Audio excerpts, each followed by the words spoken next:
start nominal.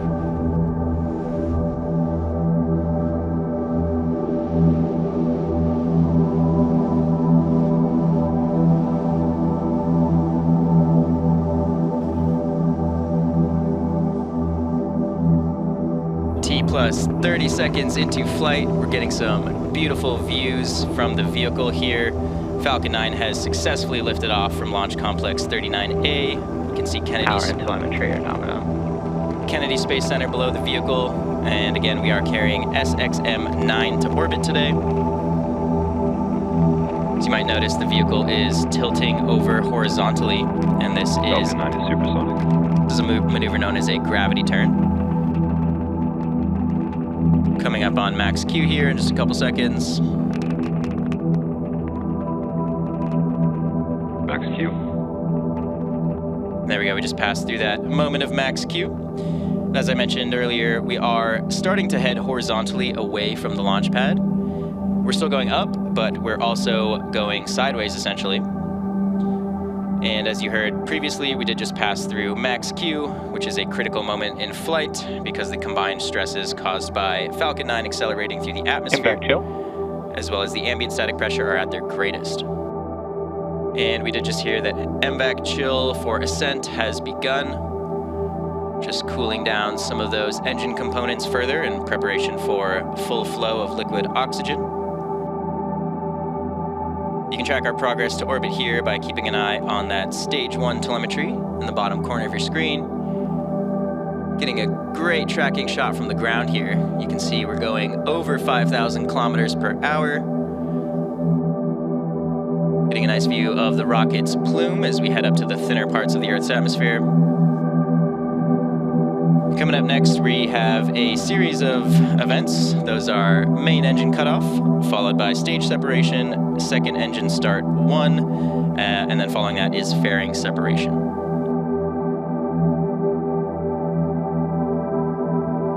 main engine cutoff. Stage separation confirmed.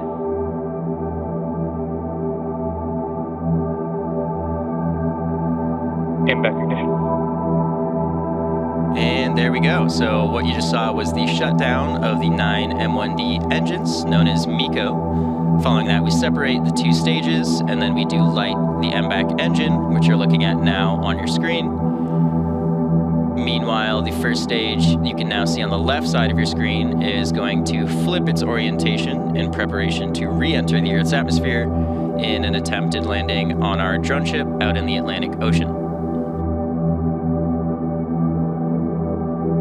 So as you can see with the MVAC engine lit on the right side of your screen, we're now accelerating our way into orbit. First stage on the left side of your screen is in a coast phase. Fairing separation confirmed. And there go those 2 fairing halves. We're now exposing the SXM-9 payload to the vacuum of space.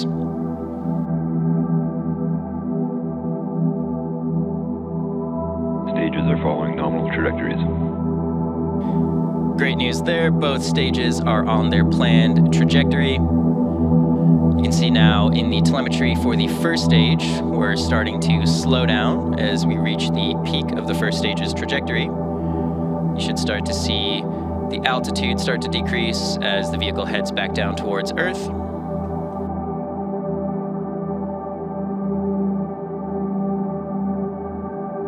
Coming up next on the first stage is the entry burn.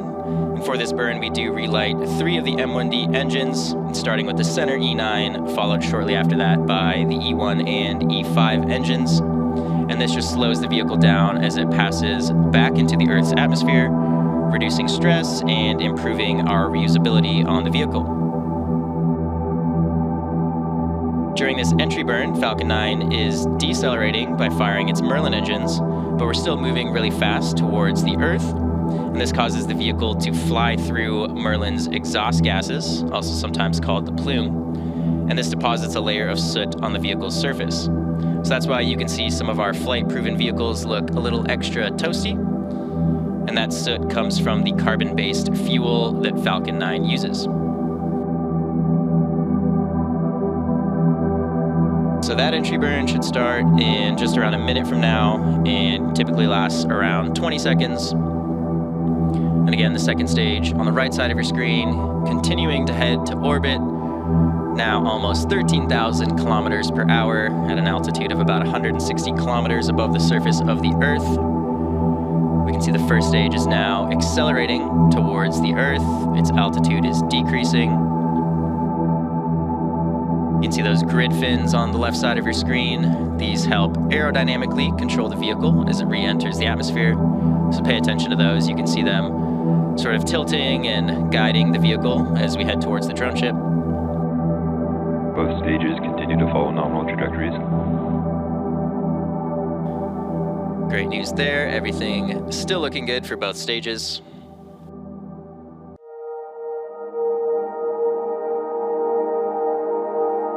Coming up shortly on that entry burn, so pay attention to the left side of your screen as well as that telemetry. Stage 1 entry burn startup. Stage 1 FTS saved.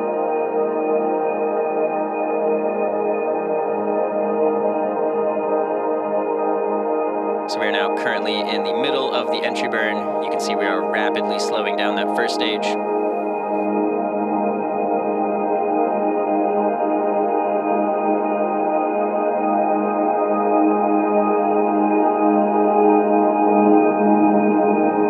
Entry burn shut down. And there's the conclusion of that entry burn. Now, as I mentioned earlier, we perform this entry burn to slow the vehicle down and reduce the re-entry stresses, and this in turn increases our reusability of the vehicle. And of course, reusability is the key to lowering the cost of spaceflight, and that enables more investment into critical scientific research. The Falcon 9 first stage supporting today's mission has just performed that entry burn for the 19th time. The Merlins on this first stage are optimized for sea level, and they achieve about 190,000 pounds of thrust during ascent and descent. The MVAC engine on the right side of your screen is optimized to operate in the vacuum of space, and that engine produces just around Stage 2 terminal guidance. 220,000 pounds of thrust in the vacuum. So we just heard stage 2 has entered terminal guidance, which means we are approaching the end Stage of our 1 transonic. Meanwhile, stage 1 has just gone below the speed of sound. We are now approaching the thicker parts of the Earth's atmosphere, getting ready for a landing on our drone ship. Second stage approaching its parking orbit. You can see those grid fins on the left now starting to help position the vehicle and guide it towards the ship. Stage 1 landing burn. Stage 2 FTS is saved. There we go, we just heard the landing burn has started on the first stage. As you can see, we're just passing through the clouds now, and there's the drone ship waiting in the ocean below.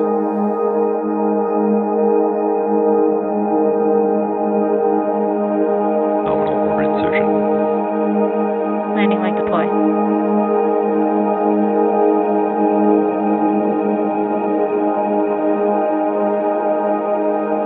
Stage 1 landing confirmed. And there you have it. That landing marks SpaceX's 380th successful recovery of an orbital class rocket, including the first stage landings for both Falcon 9 and Falcon Heavy. Now, this is a major milestone as well for Just Read the Instructions, which just fielded its 100th landing. And in the middle of that landing burn, we did hear that the MVAC engine successfully shut down, and we had a nominal orbital insertion. So with that confirmation, the second stage is now embarking on its coast phase. After this coast phase, we do relight that MVAC engine for a second time. That should happen around the T+26 minute mark. And following that will be payload deploy around the T+34 minute mark. So we're gonna head into a quick break.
So far, it's been a great mission. Falcon 9 lifted off at 11:10 a.m. Eastern Time from Launch Complex 39A at Kennedy Space Center in Florida. We did have a successful ascent, fairing separation, and second stage orbital insertion. Those fairing halves are being recovered by our recovery ship Bob. And again, one half of the fairing flew for the 5th time today. The other half flew for the 3rd time. And we did also recover the first stage on our drone ship, and this marks its 19th landing overall. As you can see on your screen, we are just moments away from the second ignition of the MVAC engine on the second stage, and this will carry the SXM-9 payload into the orbit needed to deploy the satellite. The burn will be followed by shutdown of the MVAC, also known as Second Engine Cutoff 2, or SECO 2. As you can see on your screen, we are now chilling the engine in preparation for that burn. The burn should happen in just around 30 seconds and should be about a minute-long burn. Now again, we're currently in what's known as a parking orbit, which is a circular orbit. Today's mission is known as a geosynchronous transfer orbit mission. So that is what we are going to achieve after this burn here, coming up in a few seconds. MVAC ignition. There you go. As you can see, we did just light that MVAC engine. You can see in the telemetry, we are now rapidly increasing our speed. This burn should last just around a minute or so.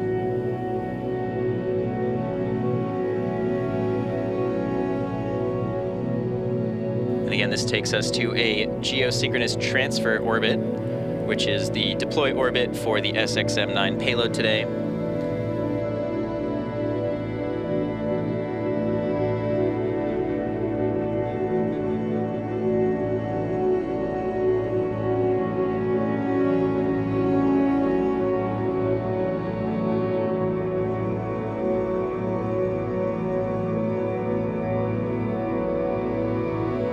MVAC shutdown.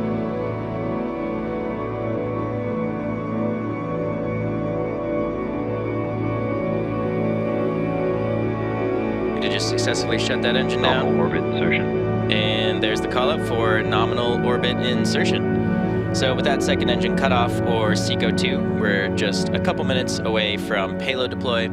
So we will take one more short break for the final few minutes of coast here, and we'll see you back here in just around 4 minutes.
back to the SXM-9 mission. We've had a great mission so far, and we're now just a couple minutes away from our expected payload deploy.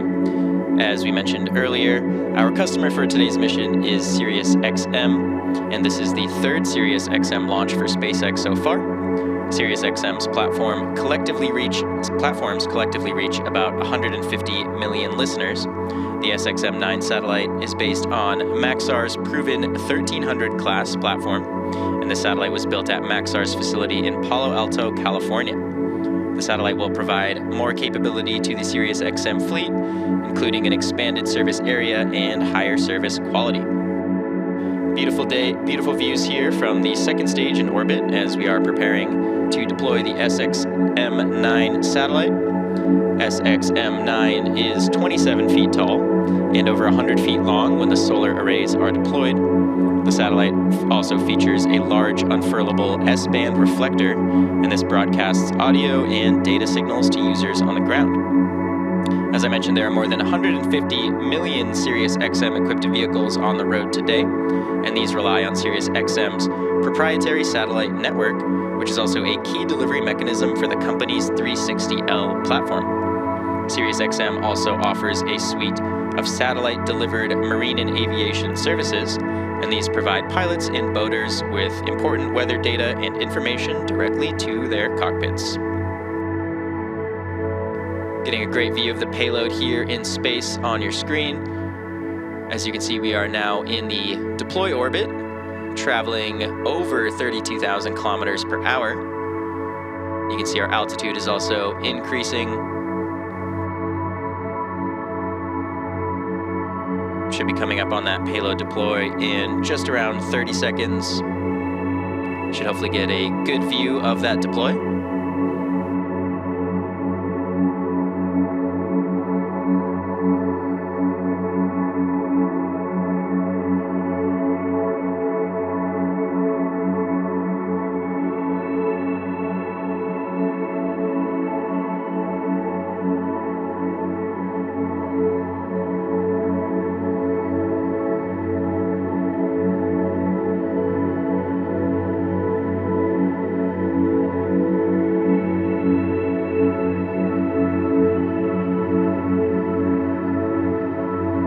SiriusXM-9 payload deploy confirmed. And there's that call out, and as you can see, the SXM-9 payload was just successfully deployed, now heading off into space for its mission. So with that will wrap up our coverage for today.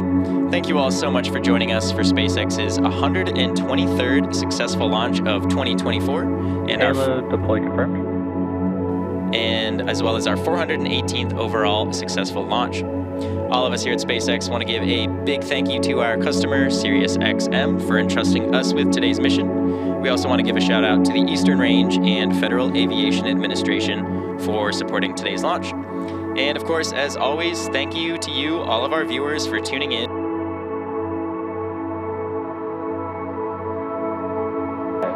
4, 3, 2, 1. Ignition. Engines full power. And liftoff. Go SpaceX. Go Starlink.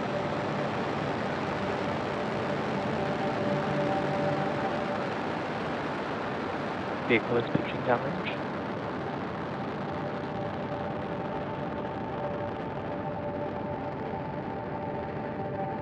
Dude, what propulsion is nominal.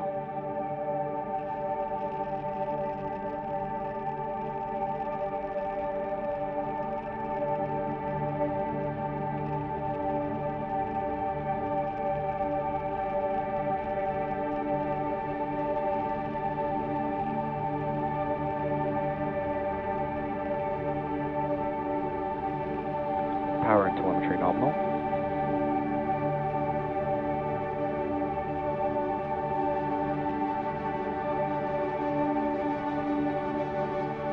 Vehicle is supersonic.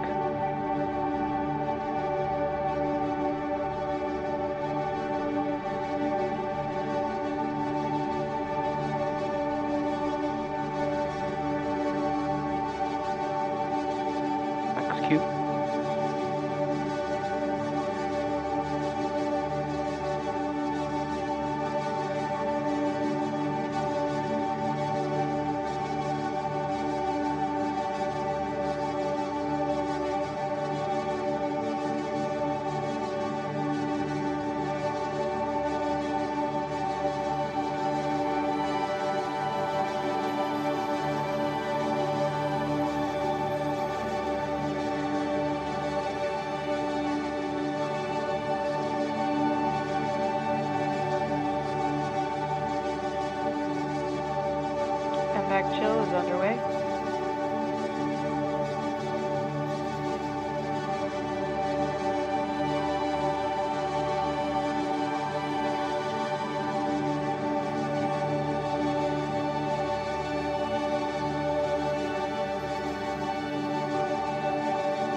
Separation confirmed.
2, 1, ignition, and liftoff. Go Falcon, go Starlink.